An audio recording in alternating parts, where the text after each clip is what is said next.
forecast with Taylor Hahn.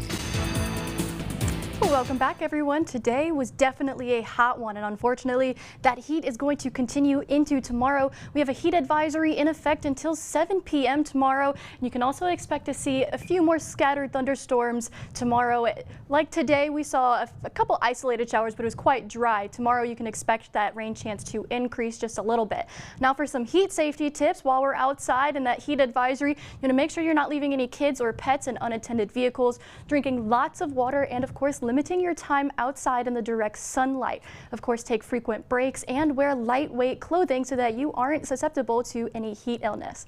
Now, the second story of this week is of course going to be the tropics. We're keeping our eye on Invest 93L, which has just made landfall on the eastern side of Florida and will take its way west through the Florida peninsula and into the Gulf by tonight or even into tomorrow morning.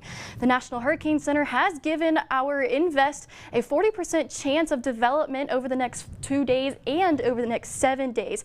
We're not very confident in what this system is really going to do. We will definitely gain more confidence once it does eventually reach into the Gulf. But to look at the spaghetti plots, all the models really seem to be keeping this thing hugging the coast and then making its way through New Orleans and Baton Rouge. They seem to be in agreement that it's really just going to hug the coast. The bad part about it hugging the coast is that it's going to increase our flooding risk. As those storms make their way onto land, it causes a lot of friction, which causes more convection and more storms. So that can lead to a lot of training storms and a lot of flooding. The Weather Prediction Center has put us in a moderate risk, especially the Baton Rouge Metro, Morgan City, and Lafayette for flash flooding. And this is all, of course, because of this system. Forecasted rainfall for most of us is going to be about 1 to 3 inches. However, there could be locally higher amounts.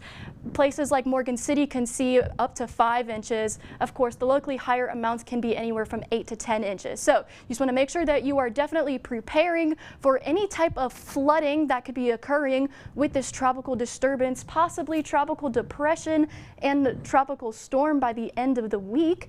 The next name on the list is Dexter, so we could possibly see Tropical Storm Dexter by Thursday, but honestly, confidence is pretty low in that.